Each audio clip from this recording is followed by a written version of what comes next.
I have been given a lot of advice on what to say and what not to say tonight, such as keep it short, no dirty jokes, please remember names, and please, no slideshows.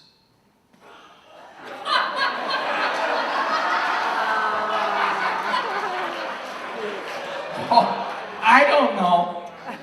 I never was one to follow the rules. Tonight, it's not about me, folks, as I said. It's about Christopher and Molly. However, it's really been decades since I was allowed to say anything without being disagreed with, laughed at, or ignored. So this is much too big of an opportunity for me to miss.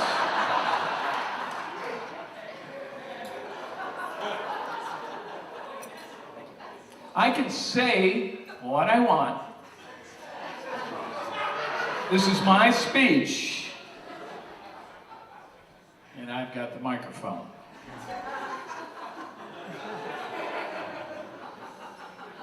I'd like to welcome everybody here this evening on behalf of Sue and myself and Amanda and Penn. Stand up. How about Amanda and Penn? Sue?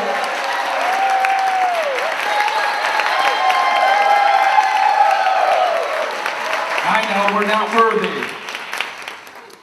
And all of you, give yourself a round of applause for traveling near and far to be here this evening with Molly and Christopher. I'd also like to recognize all the grandparents that are here this evening. Noni, where are you, Noni? Wave at everybody, Noni. And cool Papa Finnegan and CP. And I'd also like to take a moment to remember those, especially Chris and Molly's grandparents, that could be here tonight, that are in heaven. Joe and Ann Kostrick, Joanne Finnegan, my mother, Jacqueline Quiggle, George Robinette, George Pendleton. And I thought we'd take a moment of silence, but again, I don't know that they'd want us to take a moment of silence. They're the kind of people that are probably upstairs lighting up the stars a little bit brighter tonight.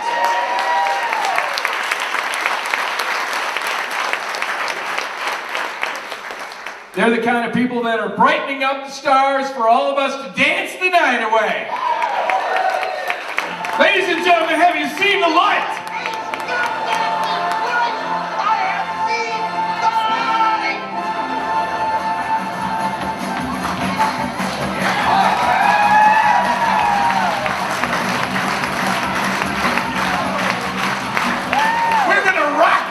Tonight, you may need your shades.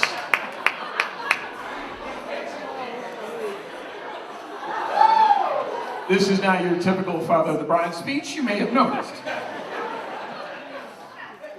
Today, I must admit, though, that I am indeed the proudest dad in the world to accompany Molly Rose down the aisle. Would you say, how about a round of applause for Molly?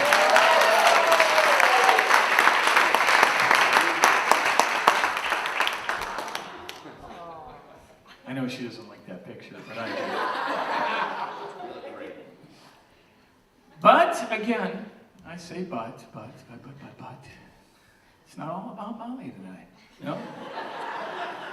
No, sir, it's about Chris. Yeah.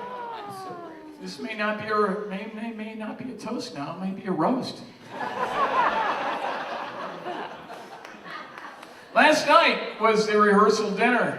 And we had a real nice time. The Pendletons threw quite the party. It was awesome.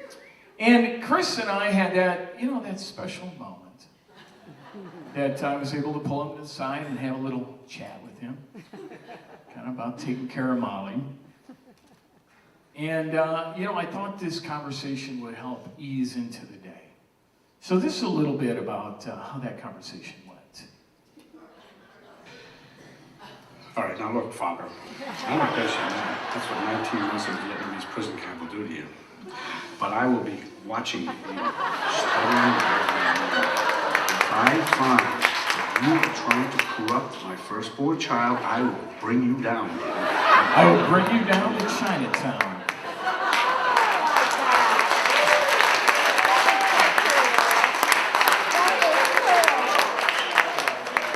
Okay, hold on now. You know, I remember a few years back when Molly brought Chris around. It was overwhelming for Chris. It really was, meeting the Finnegans. Was it, Chris? It was. It was overwhelming. It It still is today, yeah. And Molly said, you know, let's get Chris out to meet the entire family. And let's start with kind of the tough stuff first, you know, see how it goes.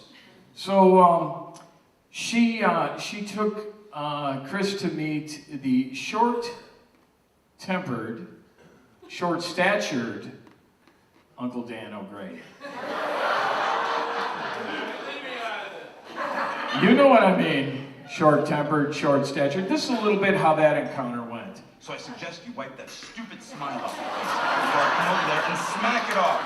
You're feeling strong, my friend? Call me Elf one more time.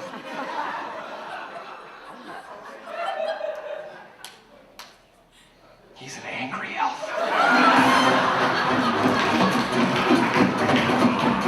Look at you!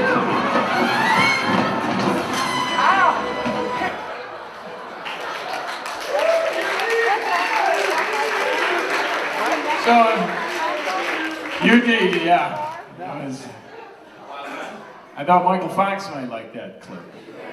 The Finnegans, as many of you know in the room, are a very patriotic bunch, really. And many, for a moment of seriousness, a lot of them have served in the military, in the armed forces. Uncle Mickey, wave a little. Uncle Mickey served in Vietnam. Uncle Dave, you're out there serving in Vietnam. My godfather. Uncle Johnny, up in heaven, served in Vietnam. And then there were the big guys. Yeah, the big guys in the War of 58. There was my father, Cool Papa Finnegan, served in the War of 58. And Combat Bob, are you here tonight, Combat Bob? Combat Bob actually pulled Elvis out of a foxhole and saved his life that one year. War of 58. Of course, being a patriotic guy, this takes me fast forward to the morning that Chris would ask for Molly's hand. And I was watching this, fully engrossed in this show that I watch a lot. About about a Vietnam vet, a Vietnam hero, and I was fully engrossed in the show when Chris decided he was going to speak to me, and in a very tactical way, he knew I was engrossed in this Vietnam hero story, and he approached me for Molly's hand, and it was, like I said, very tactical, very calculated. Here's kind of what I was watching when Chris asked for her hand. God! What's your sole purpose in this army? To do whatever you tell me, drill sergeant. God damn it, Gump! You're a goddamn genius.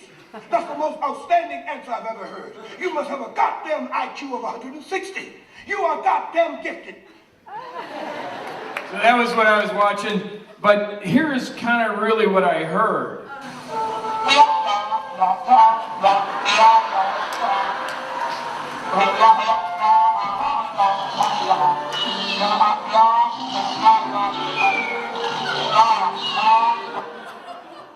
But, you know, that's enough about Chris, I think. Don't you think we should turn the page, huh?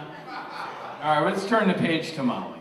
All right, let's turn the page to Molly. And this takes me back, as I was reminiscing, thinking about Molly, I thought about the time, Molly's birth, and it was a beautiful day. We lived in colorful Colorado, And this was what was going on the day that Molly... Oh, wait a minute. Wait, what am I doing? Am I losing a page here? Hold on. Oh, yeah, I am losing a page. Let me just flip back, and I'll catch this. Molly was very involved with every facet of the wedding, all the wedding planning. And she wrote me this email just recently, and as she was involved with every minute detail of the wedding. Dear Dad, I know you were busy, so I'm going to send you some pointers to help you gather your thoughts regarding the father of the bride's speech. So she sent me this, and I said, okay. Please read my characteristics slowly with emphasis on number 6.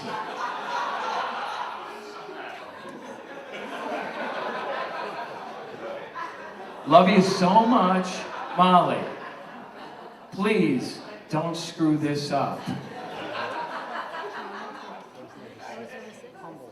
All right, now we go back to the beginning. Molly's always been a Browns fan. Any Browns fans here in the room? All right, so we go back to the beginning in 1987, and here was Molly's birth, and the day she was born. It was a great day for Browns fans. You'll probably remember this, of January of 1987.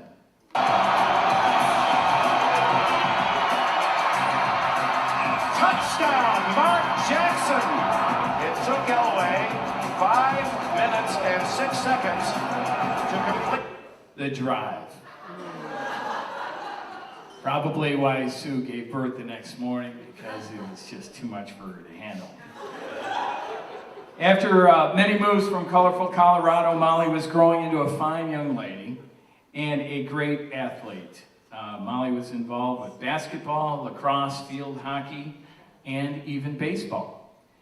I coached my sons for years. You know, the boys, get them out there and coach them up and get them ready for baseball, spit and blood and everything. And then that year I decided I was going to coach Molly. And I said, Molly, let's go do this. And here's kind of how that went. Crying? There's no crying. There's no crying in baseball. Why don't you leave her alone, Jimmy? Oh, you zip it, Doris. Roger Scoresby was my manager, and he called me a talking pile of pig shit. And that was when my parents drove all the way down from Michigan to see me play the game. And did I cry? No. And you know why? No. Because there's no crying in baseball. There's no crying in baseball. No crying. Daddy, Jimmy. What? She's crying, sir.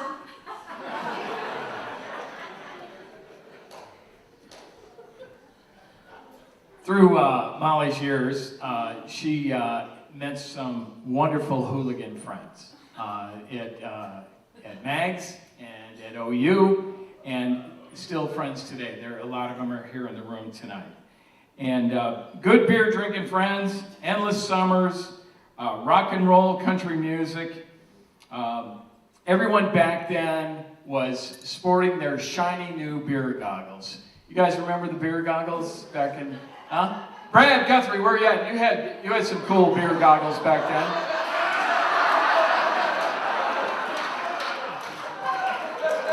Oh, you still got those beer goggles, I see. Needless to say, Molly would often, you know, here's some of the pictures. Let me just pull up those pictures. Those are awesome. She'd say, you know, Dad, you know, can you come and pick me up? You know, can you pick me up? I'm on the front porch waiting for you. So I get on that gravel road.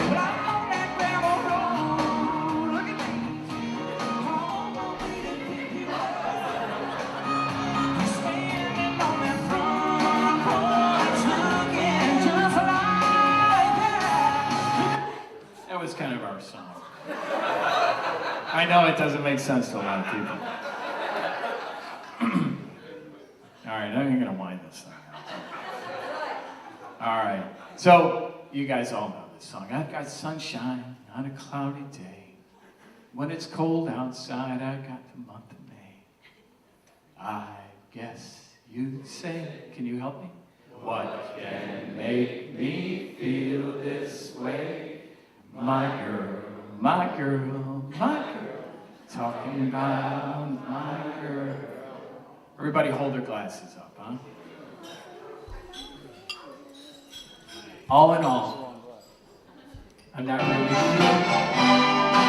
really sure where the years went. From pajamas to socks and braces and eyeglasses, Girl Scout father-daughter dances, to Magnificat and Bobcat graduations, from Nashville to New York, and to here today. Who presents this woman in holy matrimony? That's me today. Christopher, I love Molly Rose since her very first breath, and I will continue until my very last breath. But today, in this breath, I put her hand in yours. Hold it steadily and warmly throughout your journey, for all times. From this day forward, God bless Christopher and Molly Pendleton.